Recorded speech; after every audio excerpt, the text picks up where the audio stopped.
Clear? अगर हम muscle fibre को मसल सेल्स की तरह अगर एक्ट करें, तो अगर एक मसल सेल्स की अगर स्ट्रक्चर बनाते हैं तो उनके अंदर की जो मेम्ब्रेन होती है तो उसे हम क्या बोलेंगे? सार्कोलेमा, जैसे प्लाज्मा लेमा कहते थे। यहाँ पे क्या आ जाएगा? मसल्स के लिए टर्म हमेशा क्या यूज करना है? सार्को। ठीक है, फिर हमने ये कहा कि इनकी साइटोप्लाज्म को क्या बोलेंगे? सार्कोप्लाज्म बोलेंगे। इनके एंडोप्लाज्मिक रेटिकुलम को क्या बोलेंगे? सार्कोप्लाज्मिक रेटिकुलम बोलेंगे। और हमने ये कहा कि ये सिलिंड्रिकल शेप की होती हैं, ये बंडल्स में पाई जाती हैं और ये अनब्रांच्ड होती हैं। कैसी होती हैं? अनब्रांच्ड। जबकि कार्डियक मसल्स हमारे पास कैसी है? ब्रांच्ड होती है। क्लियर? फिर हमने ये कहा कि इनके पास क्या होता है? मल्टी न्यूक्लिएटेड होते हैं और जो भी न्यूक्लियस पाए जाते हैं वो पेरिफेरल पे पाए जाते हैं। ठीक है, फिर हमने ये कहा कि हमारे पास अगर बात करेंगे इनकी, तो जहां पर ये न्यूरॉन इनसे मसल्स से अटैच होते हैं वहां पर क्या बनाते हैं? न्यूरोमस्कुलर जंक्शन बनाते हैं। ये क्या बना रहे हैं बताइए? Neuromuscular junction. और यहाँ से जो भी एसिटाइल कोलिन निकलेगा, ध्यान समझिए, यहाँ पे जो भी एसिटाइल कोलिन निकलेगा इनके पास क्या लगे रहते हैं कि इनके रिसेप्टर लगे रहते हैं। इनके पास क्या लगे रहते हैं? यानी इनको हम क्या बोलते हैं? ACH receptor. ये जब रिसेप्टर इनके ऊपर रिसीव करते हैं, इनको रिसीव करते हैं, तब जाकर के हमारे पास मसल्स को संदेश मिलता है। क्लियर? फिर यहाँ पे कई जगह पे न्यूरोमस्कुलर जंक्शन का दूसरा नाम भी बोला जाता है। तो आपने नाम सुना होगा कभी मोटर इंड प्लेट का नाम, कभी सुना है नाम? मोटर इंड प्लेट मसल्स और न्यूरॉन के बीच में ही बनता है। क्लियर? फिर हमने ये कहा कि हमारे पास सार्कोप्लाज्मिक रेटिकुलम क्या कहता है कि कैल्शियम आयन का स्टोर होता है। क्लियर? इनकी मैकेनिज्म एक अलग है। ठीक है, इनकी मैकेनिज्म को हम पढ़ाएंगे। फिर उसके बाद आता है हमारे पास क्या? इनके पास पेरिफेरल न्यूक्लियस है और ये कहाँ पे पाई जाती हैं? बंडल्स में पाई जा रही हैं। क्लियर? इतना छोटा सा पॉइंट हमें याद रखना था बस मसल सेल्स के अंदर। क्लियर? आगे बढ़ जाए, चलिए नेक्स्ट पॉइंट पे ध्यान सुनना है। अब हमने क्या किया कि मसल्स के अंदर, ठीक है, कुछ हमारे पास क्या पाए जाते हैं कि पिगमेंट्स पाए जाते हैं और उस पिगमेंट का नाम होता है मायोग्लोबिन। जैसे हीमोग्लोबिन पाए जाते हैं वैसे ही मायोग्लोबिन पाए जाते हैं। तो मायोग्लोबिन के बारे में ध्यान सुनिए। तो हेडिंग होगा हमारे पास क्या? मायोग्लोबिन। हेडिंग होगा हमारे पास मायोग्लोबिन।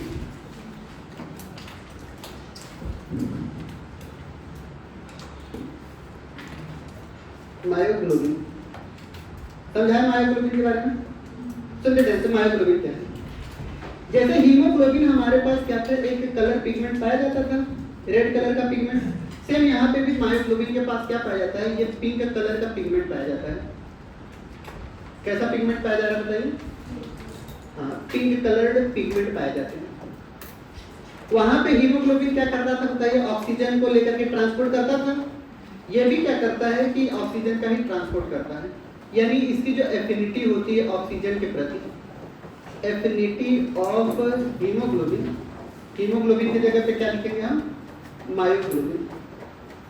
ठीक है, इज वेरी हाई, बहुत ही ज्यादा होती है। किसके प्रति बताइए? Very high towards oxygen. Oxygen को लेकर के इनके अंदर क्या होता है कि एफिनिटी का मतलब था चाह। ठीक है, जहां पे ऑक्सीजन ये मिलेंगी वहां पे तुरंत बाइंड कर लेते हैं। क्लियर? फिर दूसरा पॉइंट आता है कि मायोग्लोबिन क्या है? मायोग्लोबिन एक प्रकार का ये भी कैसा प्रोटीन है? कंजुगेटेड प्रोटीन है। कैसा प्रोटीन है बताइए? Conjugated protein. हीमोग्लोबिन में हमारा कैसा प्रोटीन था बताइए? कंजुगेट प्रोटीन था। और ऐसे ही हमारे पास मायोग्लोबिन भी कैसा होता है? कंजुगेट प्रोटीन होता है। क्लियर? सेकेंड पॉइंट क्या है कि जो भी ऑक्सीजन डिसोसिएशन कर्व हमने पढ़े थे, याद आ रही है? सेम यही oxygen dissociation curve with myoglobin के साथ भी अगर पढ़ना पड़ेगा तो इसका जो ग्राफ आता है वो आपको सिर्फ और सिर्फ याद रखना है, रेक्टेंगुलर हाइपरबोला आता है। रेक्टेंगुलर हाइपरबोला कहाँ कैसे बनता है? बना के दिखाओ। अरे फिजिक्स में सर ने पढ़ाया है ग्राफ।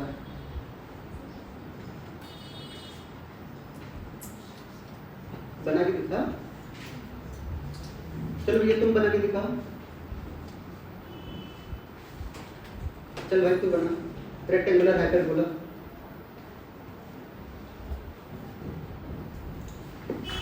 बहुत दुविधा है। इस तरफ हम पार्शियल प्रेशर ऑफ ऑक्सीजन लेते थे यहाँ पे ऑक्सीजन की जगह पे मायोग्लोबिन हीम और ऑक्सीजन डिसोसिएशन कर्व में पढ़ाना है। क्लियर। इनके पास क्या होता है, ये ग्राफ कुछ इस तरीके से बनेंगे और रेक्टेंगुलर हाइपरबोला का ग्राफ जो होता है वो कुछ इस तरीके का होता है। सिंपल सा ग्राफ, ठीक है। यानी यहाँ पे हमारे पास क्या है, कैसा ग्राफ है बताइए, रेक्टेंगुलर हाइपरबोला। ये ग्राफ हमें याद रखना है। क्लियर। दूसरा पॉइंट समझिए, आपको केवल और केवल क्या करना है, एक क्वेश्चन को करना है। यानी अगर ये ग्राफ राइट की तरफ शिफ्ट हो रहा है, ध्यान से देखिए, अगर ये ग्राफ राइट की तरफ शिफ्ट हो रहा है तो क्या होगा, अगर यही ग्राफ लेफ्ट की तरफ शिफ्ट हो रहा है तो क्या होगा। क्लियर। यानी इस तरफ क्या है हमारे पास, ये LHS है। क्लियर। और ये हमारे पास क्या है बताइए,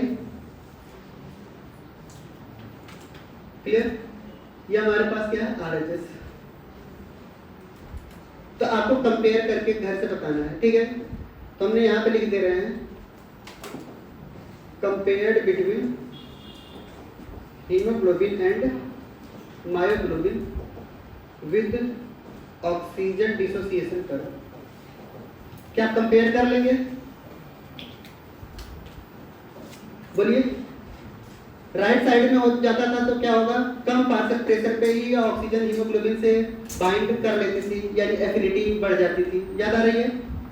लेफ्ट साइड में शिफ्ट होने का मतलब क्या है कि ज्यादा ऑक्सीजन की जरूरत पड़ रही है, पार्शियल प्रेशर की जरूरत पड़ रही है, किसके लिए, बाइंडिंग के लिए हीमोग्लोबिन के साथ। सेम यही बात यहाँ पे भी अप्लाई करना है। जब लेफ्ट साइड में ग्राफ शिफ्ट कर रहा है तो समझ जाइएगा कि ज्यादा से ज्यादा ऑक्सीजन की जरूरत पड़ रही है बाइंड करने की, यानी उसकी एफिनिटी क्या है, कम है, तभी तो ज्यादा की जरूरत पड़ी। कंपेयर कर लोगे, चलो करना तुम्हारा काम है, जल्दी करिए। हमारा मकसद सिर्फ और सिर्फ क्या था, ये क्वेश्चन पूछा गया है, इस क्वेश्चन को हमें आपको बताना था कैसा ग्राफ बनेगा, ठीक है। रेक्टेंगुलर हाइपरबोला, जबकि हीमोग्लोबिन का और ऑक्सीजन का कर्व कैसा बनता था, सिग्मॉइड। समझ रहे हो। हाँ, इन दोनों में डिफरेंस याद रखना है, PYQ में पूछा गया है।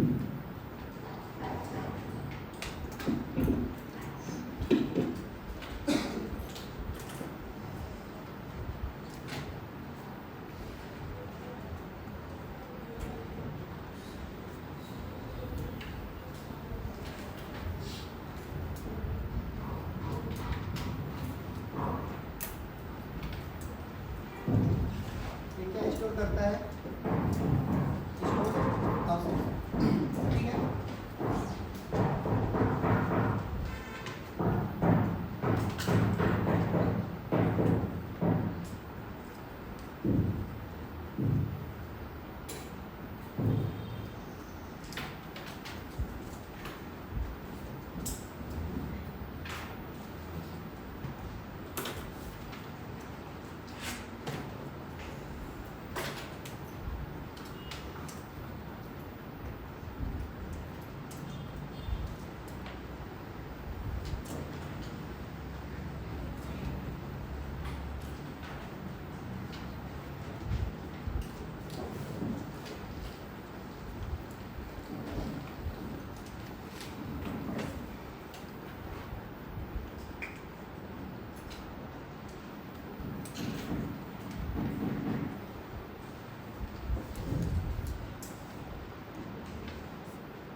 हो गया।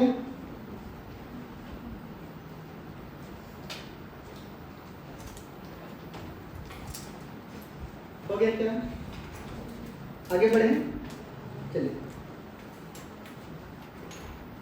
बढ़े, सुन लेते हैं।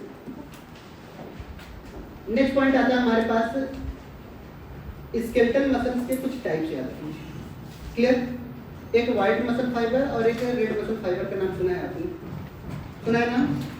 यानी हमारे पास क्या होता है कि स्केलेटल जो मसल्स हैं, हमारे पास जो स्केलेटल मसल्स हैं वो स्केलेटल मसल्स दो तरीके के होते हैं।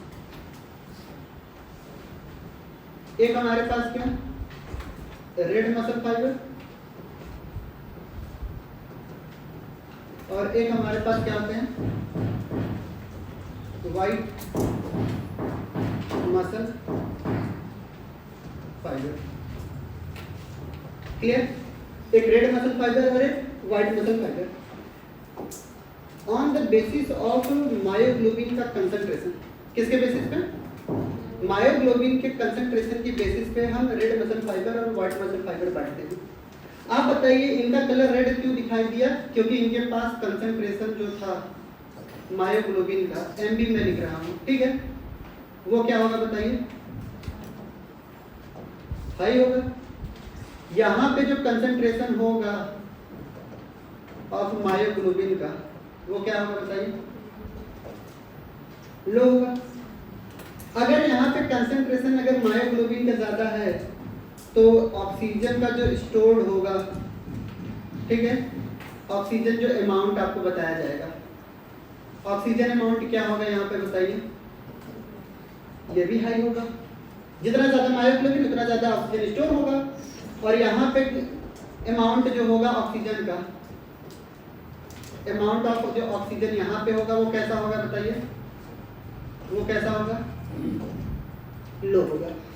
क्लियर? फिर हमने ये कहा कि थर्ड पॉइंट पे आते हैं धीरे धीरे। थर्ड पॉइंट पे क्या आता है कि जैसे यहाँ पर ऑक्सीजन की बात कर ली गई और मायोग्लोबिन की बात कर ली गई, अब यहाँ पे ऑक्सीजन सबसे ज्यादा पाया जा रहा है, तो जाहिर सी बात है कि यहाँ पे एरोबिक रिस्पायरेशन होगा कि नहीं होगा? ठीक है, यहाँ पे कैसा रिस्पायरेशन होगा? एरोबिक रिस्पायरेशन यहाँ पे होगा। क्लियर? और यहाँ पे कैसा रिस्पायरेशन होगा बताइए? एनारोबिक रिस्पायरेशन होने के चांसेस होते हैं, ठीक है, बट एरोबिक रिस्पायरेशन यहाँ भी होगा। क्लियर? अमाउंट कम है। क्लियर? यानी लैक्टिक एसिड बनने के चांसेस कहाँ पे ज्यादा है, रेड मसल फाइबर में या व्हाइट मसल फाइबर में? बोलिए, व्हाइट मसल फाइबर में। क्यों? क्योंकि ऑक्सीजन का अमाउंट यहाँ पे कम है। क्लियर? दूसरा पॉइंट आता है हमारे पास, यहाँ पर अगर बात करेंगे रेड मसल फाइबर की, तो ये क्या करते हैं, इनका जो कॉन्ट्रैक्शन होता है वो बहुत ही स्लो होता है बट कॉन्टिन्यूअस होता है लंबे समय के लिए। ठीक है, यानी इनका जो मसल कॉन्ट्रैक्शन आपकी बात की जाएगी, मसल कॉन्ट्रैक्शन जो होगा वो कैसा होगा बताइए? स्लो होगा एंड कॉन्टिन्यूअस होगा। कैसा होगा बताइए? कॉन्टिन्यूअस होगा। किसके लिए? फॉर लॉन्गर टाइम, लंबे समय के लिए। क्लियर? जबकि इनके पास जो मसल कॉन्ट्रैक्शन आपकी बात की जाएगी, मसल कॉन्ट्रैक्शन जो होगा इनमें वो कैसा होगा बताइए? फास्ट होगा और बहुत ही स्लो टाइम पीरियड के लिए होगा। क्लियर? बात समझ आ रही है? Red muscle fibre, white muscle fibre एक दूसरे में इंटर कन्वर्टिबल है। हम कभी भी रेड मसल फाइबर को व्हाइट मसल फाइबर में कन्वर्ट कर सकते हैं और व्हाइट मसल फाइबर को रेड मसल फाइबर में कन्वर्ट कर सकते हैं। ये आपस में इंटर कन्वर्टिबल है, ये बात हमेशा याद रखना है। आपने कई सारी चीजें एथलेटिक्स में देखा होगा कि बहुत सारी चीजें उन्होंने डेवलप करते हैं। क्लियर? तो ये रेड मसल फाइबर को व्हाइट मसल फाइबर में कन्वर्ट कर सकते हैं। क्लियर? इनके एग्जांपल में अगर आपसे पूछा जाएगा, एग्जांपल में इनसे पूछा जाएगा तो एग्जांपल में क्या आता है, इनके पास जो पोस्चरल मसल्स होते हैं। कैसे मसल? जो हमारी बॉडी पोस्चर को अगर हमारे मेंटेन करते हैं, वो सब के सब कैसे होते हैं? रेड मसल फाइबर होते हैं। ठीक है, और हमारे पास क्या होता है कि जितने भी एक्स्ट्रा ऑक्यूलर मसल्स जो होती हैं, आंखों की मसल्स, ठीक है, वो व्हाइट मसल फाइबर होती है। जल्दी कर लीजिएगा। एक डिफरेंस और था, याद नहीं आ रहा है, देख लीजिएगा। ठीक है, याद आ जाएगा तो लिखवा दीजिए।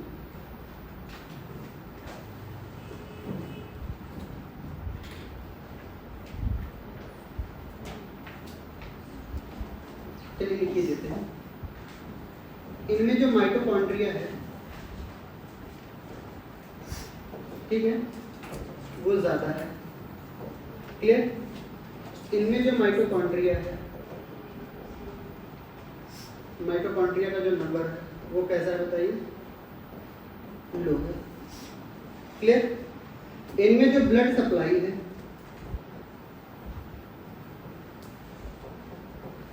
ब्लड सप्लाई जो है बहुत ही ज्यादा होती है, ठीक है। और इनमें जो ब्लड सप्लाई है, इनमें जो ब्लड सप्लाई है वो कैसा होता है बताइए, वेरी पुअर होती है। क्लियर। इससे ज्यादा डिफरेंस अब पूछा नहीं जाएगा आपसे।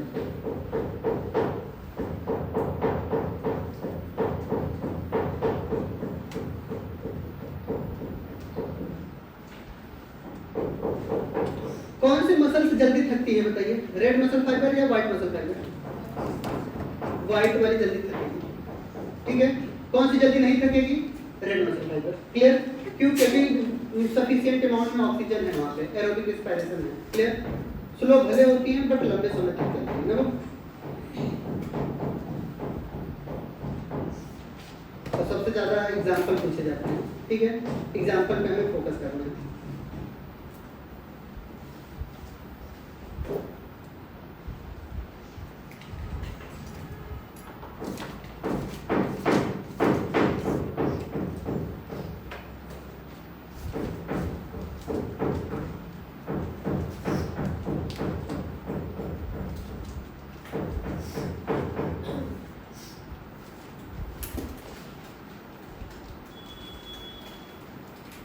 हो गया।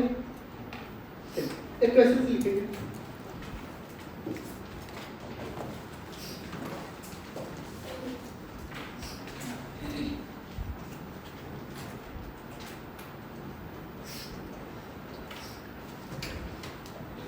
Stimulation of neuron takes place on number 1 sarcoplasmic reticulum, number 2 mitochondria, number 3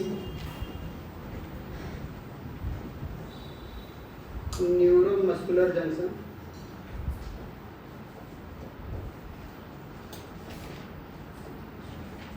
number 4 sarcoplasm. Answer क्या होगा? न्यूरॉन से जो भी स्टिमुलस आ रहे हैं वो किस पे आएंगे, कहाँ पे होंगे? अरे बोलिए। न्यूरोमस्कुलर जंक्शन पे ही तो होंगे। क्लियर। जल्दी करिए। TYQ में पूछा गया था 2014 में, 2014।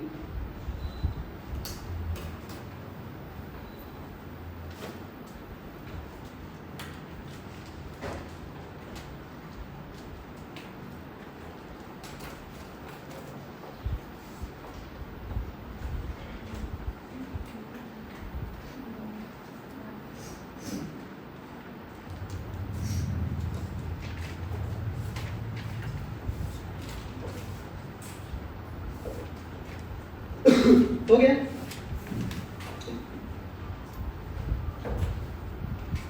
सुनते हैं। अब आपको क्या करना है, आधे घंटे के लिए आपको पूरा व्हाइट बोर्ड पर फोकस करना है, ठीक है।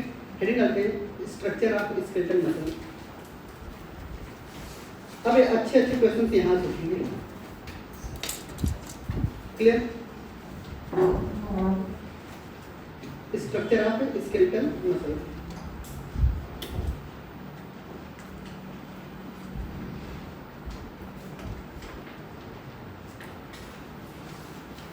Structure of skeletal muscle fibre.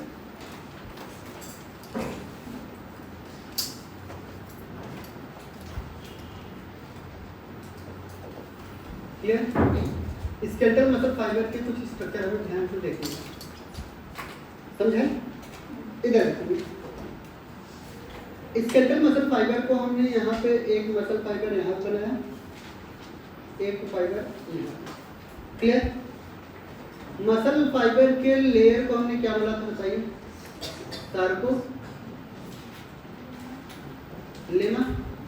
Clear? इनके अंदर क्या होता है कि कई सारे ये बंडल्स में पाए जा रहे हैं। ये कई सारे किसमें पाए जा रहे हैं?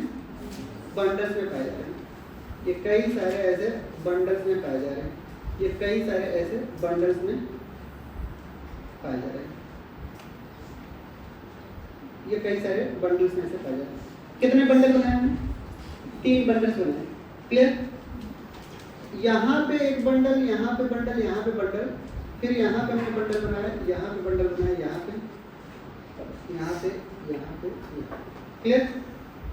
हम इस वाले बंडल को ध्यान से देखेंगे तो यहाँ पर एक लाइट बैंड, एक डार्क बैंड, एक लाइट बैंड, एक डार्क बैंड, कुछ इस तरीके से पैचेस बन रहे हैं। कुछ इस तरीके से इनके पास पैचेस बन रहे हैं। क्लियर? इनके पास क्या किया हमने? कई सारे न्यूक्लियस पाए गए, कई सारे न्यूक्लियस पाए गए। हमने यहाँ पे न्यूक्लियस क्यों बनाया? अरे बोलो, पेरिफेरल न्यूक्लियस है। और हमने कई सारे न्यूक्लियस बनाए क्यों? क्योंकि मल्टी न्यूक्लिएटेड है। क्लियर?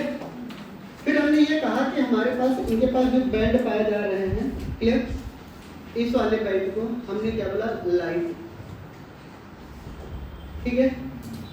इस वाले को हमने क्या बोला? डार्क बैंड बोला। क्लियर? एक लाइट बैंड बोला और एक हमने क्या बोला? डार्क बैंड बोला। एक हमने क्या बोला? लाइट बैंड बोला और डार्क बैंड बोला। डार्क बैंड हम यहाँ पे लिख दे रहे हैं। एक तरफ हमारे पास लाइट बैंड है और एक तरफ हमारे पास डार्क बैंड है। क्लियर? चलिए, जितना बोलते जा रहे हैं उतना सुनते जाइए, ध्यान से सुनिएगा। क्वेश्चन यही सुनेंगे। बोला गया है each muscle fibre is consist of, clear, many filamentous structure. उस फिलामेंटस स्ट्रक्चर के बारे में यही बताया गया है। ठीक है? और यही फिलामेंटस स्ट्रक्चर जो दिए गए हैं इसी को हम मायोफिलामेंट बोलते हैं। क्या बोलते हैं? यानी हर एक मसल फाइबर के अंदर, ध्यान सुनिए, हर एक मसल फाइबर के अंदर कुछ फिलामेंट स्ट्रक्चर पाए जाते हैं और उस फिलामेंट को हम क्या बोलते हैं? मायोफिलामेंट। पहला पॉइंट समझ में आया? जैसे जैसे बोल रहे हो वैसे वैसे लिखना ही है। क्लियर? फिर हमने ये कहा कि अब जितने भी हमने मायोफिलामेंट देखे हैं, myofilaments are arranged in alternative dark band and light band. यानी हम किसी भी मायोफिलामेंट की बात करेंगे तो उनके अंदर क्या पाए जाते हैं? कुछ लाइट बैंड, कुछ डार्क बैंड, कुछ लाइट बैंड, कुछ डार्क बैंड, ऐसे इनके अल्टरनेटिव क्या होते हैं? स्ट्रक्चर प्रेजेंट होते हैं। समझ आएगा? दूसरा प्रश्न, अगर हम किसी एक को इलॉबरेट करके ध्यान से देखें, हमने कहा कि एक मायोफिलामेंट को चलो निकाल करके ही देखते हैं, तो निकाल करके देखें। चलिए देखते हैं, इसको निकाल करके हम देख रहे हैं यहाँ पर। तो एक फिलामेंट को हमने निकालने की कोशिश की, एक फिलामेंट को निकालने की कोशिश की। क्लियर? ये वाला बैंड हमारे पास क्या है? डार्क बैंड था। क्लियर?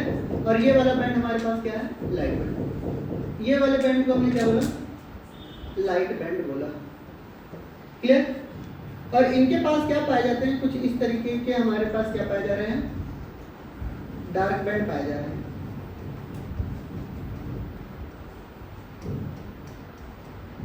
आप ये ध्यान से देख रहे हैं कि सर आप ये बताइए, किनारे पे कुछ ज्यादा डार्क बना रहे हैं जबकि अंदर की तरफ कुछ ज्यादा डार्क नहीं बना रहे हैं। दिख रहा है आपको? यानी एजेस पे कुछ ज्यादा डार्क बना रहे हैं ना हम, और अंदर की तरफ है थोड़ा बहुत डार्क लग रहा है, उतना भी ज्यादा नहीं है। यहाँ पे पूरी तरीके से लाइट बैंड नजर आ रही है ना, पूरी की पूरी क्या है? एक जैसी लाइन है। इसलिए लाइट बैंड को हम बोलते हैं आइसोट्रोपिक बैंड। लाइट बैंड का दूसरा नाम क्या है बताइए? Isotropic band. आइसोट्रोपिक बैंड क्यों बोला? क्योंकि एक जैसा ही स्ट्रक्चर दिखाई दे रहा है इनके अंदर।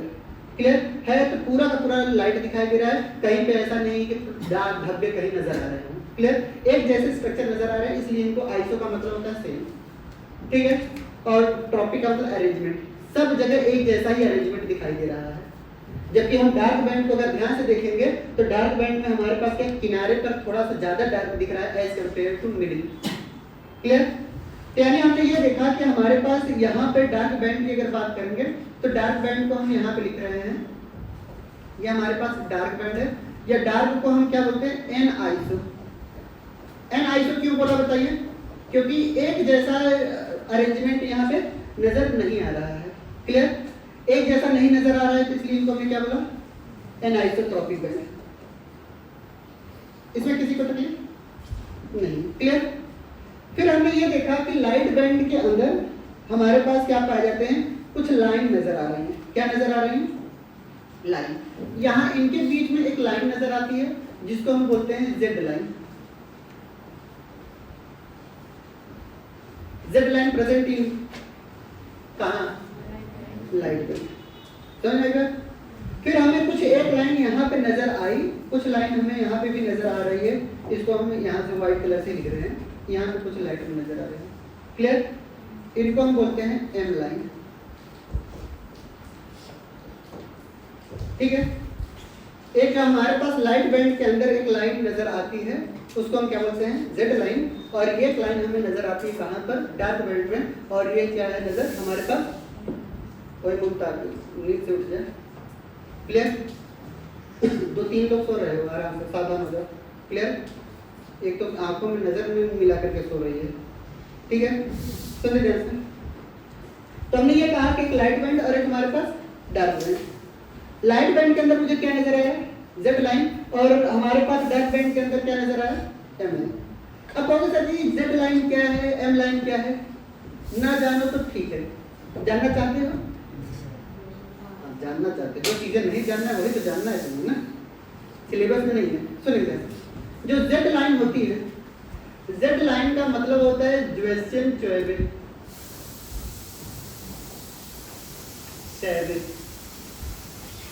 क्लियर? और एम का मतलब होता है मिडिल, मिडिल शेवे, जर्मन वर्ड है। क्लियर? ज्वेसन का मतलब ये होता है कि हमेशा जहाँ पे लाइट बैंड की अरेंजमेंट अगर नजर आ रही है एक जैसी, तो जो मिडिल लाइन होती है उनका अपीयर होता है कैसा? इस लाइन की तरह। ठीक है? इसलिए इनको हम ज्वेसन बोलते हैं।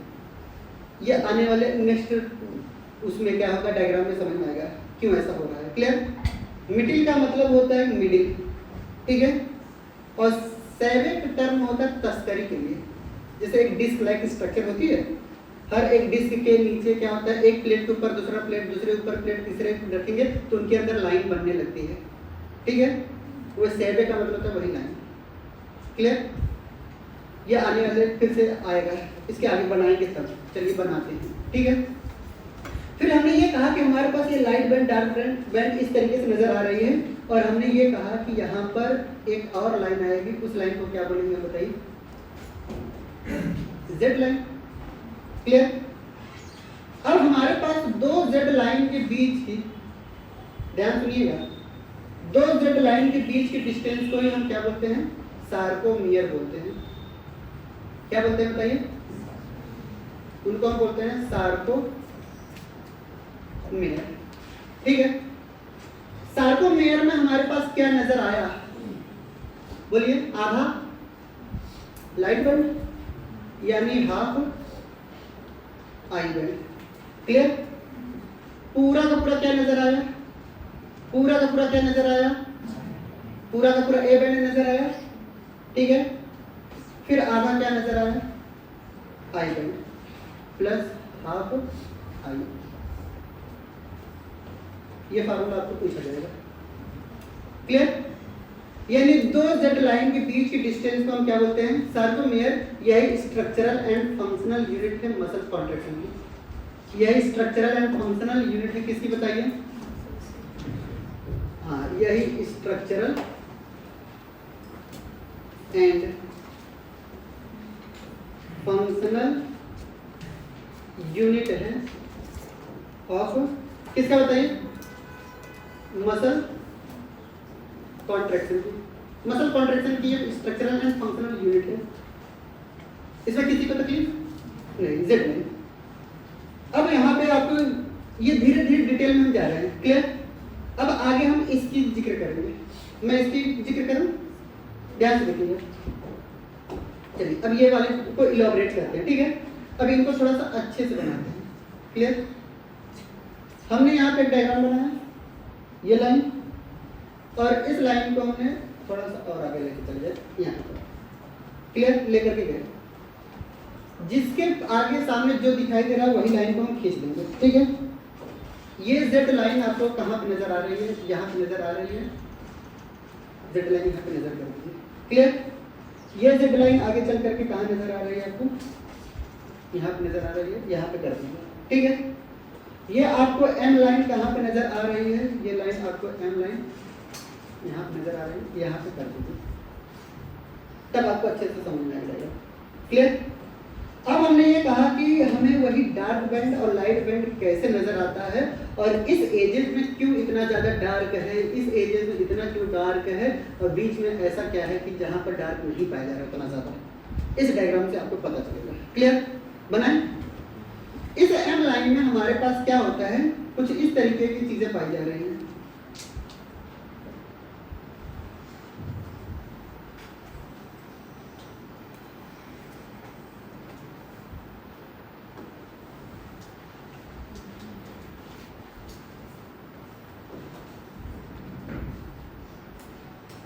ये इस तरीके से डार्क बैंड, फिर ये आगे चल करके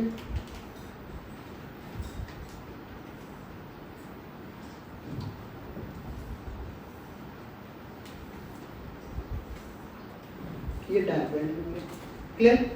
ये कैसे बैंड है बताइए हमारे पास? ये डार्क बैंड हमने बनाया, ये हमारे पास ये डार्क बैंड है पूरे के पूरे, क्लियर। इनके बीच में हमारे पास लाइट बैंड नजर आ रहे हैं, इनके बीच में हमारे पास कुछ इस तरीके से लाइट बैंड नजर आ रहे हैं, इनके बीच में हमारे पास कुछ इस तरीके के लाइट बैंड नजर आ रहे हैं, इनके बीच में हमारे पास कुछ इस तरीके के लाइट बैंड नजर आ रहे हैं, इनके बीच में हमारे पास कुछ इस तरीके के लाइट बैंड नजर आ रहे हैं, क्लियर। फिर इनके बीच में हमारे पास कुछ इस तरीके के लाइट बैंड नजर आएंगे, इनके बीच में हमारे पास कुछ इस तरीके के लाइट बैंड नजर आएंगे, इनके बीच में हमारे पास कुछ इस तरीके के लाइट बैंड नजर आएंगे, इनके बीच में हमारे पास कुछ इस तरीके के लाइट बैंड नजर आएंगे, क्लियर। यही लाइट बैंड आगे चल करके कहाँ होंगे? यहाँ पे होंगे। यही लाइट बैंड आगे चल करके यहाँ पे होंगे, यही लाइट बैंड आगे चल करके यहाँ पे होंगे, यही लाइट बैंड आगे चल करके नेक्स्ट सार्कोमेयर पे जाएंगे ना, इस तरीके से जाएंगे स्ट्रक्चर, क्लियर। अब यहाँ पे हमारे पास ध्यान से सुनना है सभी चीजों को। इस वाली लाइन को हमने क्या बोला बताइए? ये मेरी क्या है? ये हमारा क्या है? जेड लाइन है, क्लियर। यही वाली लाइन हमारा क्या है? तो जेड लाइन है, तो जेड लाइन यहाँ पे बना दी, क्लियर। यही हमारा कैसा है लाइन बताइए? यही हमारा कैसा लाइन है? एम लाइन है, तो यहाँ पे हमने ये हमारा एम लाइन, क्लियर। ये हमारा एम लाइन है, ये पूरा का पूरा एम लाइन चला गया, क्लियर। फिर ये हमारा कैसा लाइन है बताइए? जेड लाइन है, ये पूरा का पूरा जेड लाइन हमने यहाँ बनाया, क्लियर। आपको समझ में आ गया होगा किनारे पे इतना डार्क क्यों है? क्यों? क्योंकि यहाँ पे ओवरलैपिंग हो रही है, यहाँ पे ओवरलैपिंग हो रही है, दिख रहा है? यहाँ पर ओवरलैपिंग हो रही है, यहाँ पर ओवरलैपिंग हो रही है, यहाँ पे ओवरलैपिंग हो रही है, यहाँ पे ओवरलैपिंग हो रही है, यहाँ पे ओवरलैपिंग हो रही है। इस ओवरलैपिंग होने की वजह से ये आपको क्या दिखाई देता है? कुछ ज़्यादा डार्क दिखाई देता है। ये ओवरलैपिंग होने की वजह से ये कुछ ज़्यादा डार्क दिखाई देता है, क्लियर। ये ओवरलैपिंग होने की वजह से इसी को हम बोलते हैं ओवरलैपिंग जोन। इसको हम क्या बोलते हैं बताइए? Overlapping zone. हमारा इंटरेस्ट इसमें नहीं है, हमारा इंटरेस्ट किसमें है? इसमें जो ओवरलैप नहीं कर रहा है, क्लियर। जो ओवरलैप नहीं कर रहा है उसके लिए आपके एनसीईआरटी ने लिखा है ये नॉन ओवरलैपिंग जोन है कि नहीं? बोलिए। यानी ये हमारा कैसा जोन है बताइए? नॉन ओवरलैपिंग जोन है, ठीक है। इंटरेस्ट ये है, इसी को हम एच जोन बोलते हैं। H zone present in, H zone present in, H zone present in, H zone कहाँ पे प्रेजेंट है? डार्क बैंड में प्रेजेंट है, यही बात याद रखना। क्लियर? यानी एच जोन क्या है? Non overlapping zone of light band and dark band. यानी जहां पर लाइट बैंड डार्क बैंड आपस में ओवरलैप नहीं कर रहे हैं, वहां पर क्या होता है? एच जोन पाया जाता है। वहां पे थोड़ा सा हल्का दिखाई दे रहा है, याद करने का तरीका है, यहाँ पे थोड़ा हल्का कलर दिखाई दे रहा है, एच जोन। एच कहाँ से आया है? जानना चाहते हो? सिलेबस में नहीं, फिर भी जानना। जब ये जेड लाइन और एम लाइन जान लिए, इसको दुख लगेगा ना, इसको भी बता ही देते। एच जोन का मतलब होता है हेंसन जोन, ये सिलेबस में है, जो सिलेबस में वो नहीं जानना चाहते। क्लियर? एच जोन कहाँ से आया है बताइए? एच जोन का मतलब हेंसन जोन होता है, ठीक है। इसको हम जब हम लोग पढ़ते थे हेलर जोन बोलते थे इसको। हेलर जोन का मतलब होता है डार्क बैंड में हमारे पास कई जगह पे ऐसा होता है नॉन ओवरलैपिंग पाई जाती है, और ये जो डार्क बैंड नजर आ रही है इसी की वजह से आती है ओवरलैपिंग जो। क्लियर? बना लीजिए। समझ में आया कितना अच्छा? ऐसे याद रखना है, एनसीईआरटी की लाइन बाय लाइन आपको समझ में आएगी।